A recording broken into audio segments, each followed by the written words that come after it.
If you're wondering why you and your partner aren't having as much sex as you'd like, you might have practiced all the tips in the world, but if you're not physically attracted to your partner, or they're not physically attracted to you, this could be a really big roadblock.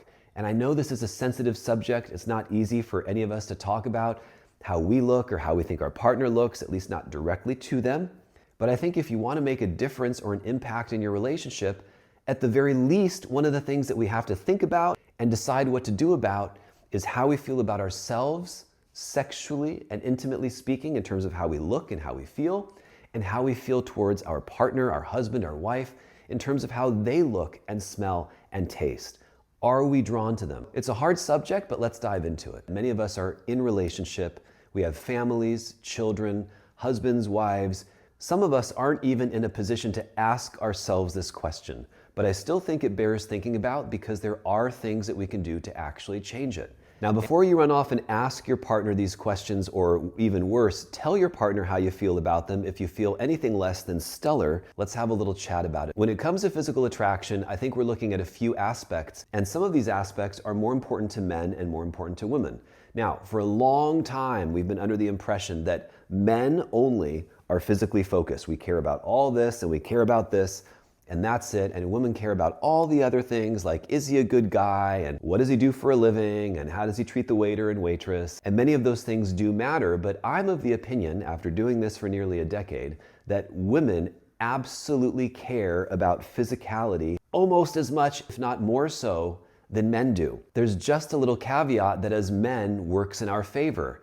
And that's that with our personality, our glowing personality, how we present, our energy, our sexual energy, the way that we are assertive, confident, sometimes dominant or healthy dominant, as I like to say, all of these factors tie in to how a woman will perceive you. Physical attraction is a huge subject, so I'm going to limit it to just a few topics here, but we have physicality, the way that you actually look in your body. We have the way that your face looks. And then we have some of those things that aren't changeable, like our pheromones. Now, if you happen to be one of the few couples who love everything about each other, you love each other's taste and smell, and you're physically attracted to each other, and you find each other beautiful, and all things are lined up, great. Maybe this video isn't for you, or you can give yourself a pat on the back and congratulate yourself on having a successful physical relationship.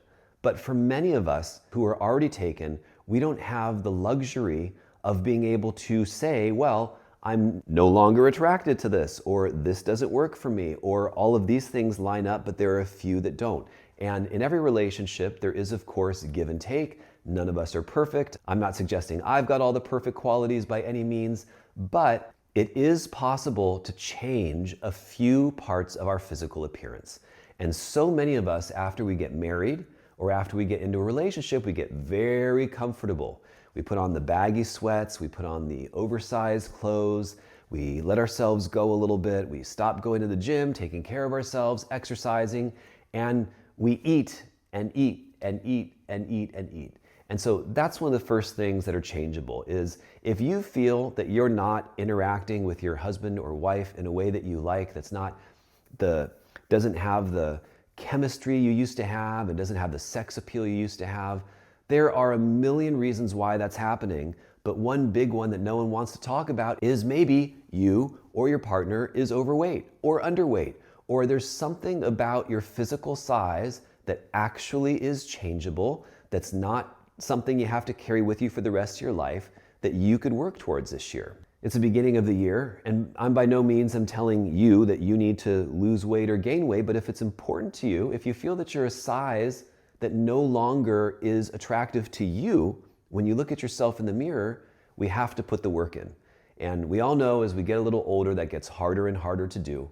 Body changes don't make it easy. Life, kids, family, we get swept up with it. But making some sort of fitness, diet, and exercise a priority, how you eat, what you eat, how you take care of yourself, how active you are during the day. You know, if you go to the gym for a half an hour, even 90 minutes, that's one tiny portion of your day that you're physically active in that regard. And then some of us, the rest of the day, we just sit on the couch, watch TV, or we're driving, or we're in front of our computers. But what if you took breaks all throughout the day just to get yourself going a little bit? What if you did 2 15 to 20 minute walks a day if you had the time for that in your schedule? Now, why do I talk about all this? I think it's unfair as a partner for us to say, well, hey, I'm a woman, I'm a man, look at all this, and no matter what this looks like, you should be attracted to it because you married me or you're with me. You should always love me. You should always be attracted to me. You should always want to have sex with me. The love part, I can get behind. But the physicality part, people change. And as someone who's been doing this for a decade, it's not cool to just expect that no matter how you look, that your partner should also be physically attracted to you no matter what you look like, no matter what you smell like, no matter what you taste like. So the second thing you can do to improve your sexual attraction is very simply your personal hygiene. It's for men and women. Whether it's being clean shaven or styling your beard, whether it's shaving other areas, taking care of yourself and showering every day or manicuring yourself. We always want to stack the cards in our favor. And sometimes we're just being a little bit stubborn about it, if you will. We say to ourselves, well, my ex Johnny never had a problem with my body like this, so why do you? So personal hygiene, showering before being intimate with your partner, cleaning up, washing your face, using mouthwash, brushing your teeth, having a pleasant smell about you, especially if you're a guy. Women are a lot better at this stuff, but especially if you're a guy, really increases the odds of sexual attraction. Number 3, now just think for a minute if while I was talking to you, you saw me looking to the side a lot like this, and I'm talking to you, you're hearing me, but I've just sort of disconnected. It almost makes you want to tune out right away. The moment you don't have my attention, the moment you're less interested. Now take, for example, I'm looking down a lot and I'm thinking to find my words like this, and I come back and I'm shy or I'm like reluctant to look you in the eyes. All of these things to some degree demonstrate a little bit of insecurity or weakness to women, and it's unattractive. Same thing with body language. If my shoulders are always rounded forward, if I'm sitting in front of the screen, if this is my daily thing, right? There's such a huge difference in being able to open up your body, open up your chest. I don't have to exaggerate it to be sexy, but this, where my shoulders and my ears are in alignment with my shoulders, looks a hell of a lot better than if I drop, look at the difference, everything down like this, right? So here's exaggerated, here's just a comfortable, confident stance.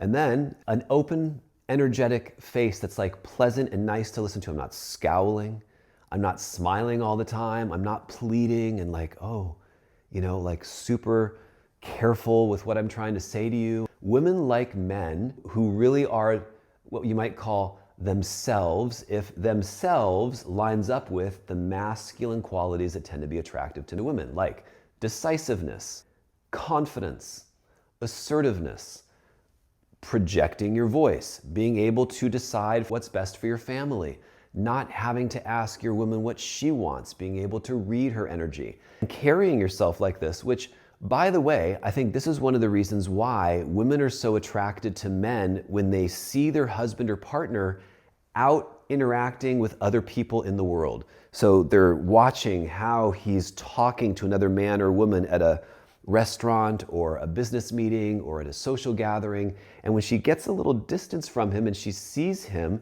in his confidence and in his masculinity, it's physically attractive instead of way up here, all up close and personal, where he's like in your face and trying to touch you, kiss you, reach for you.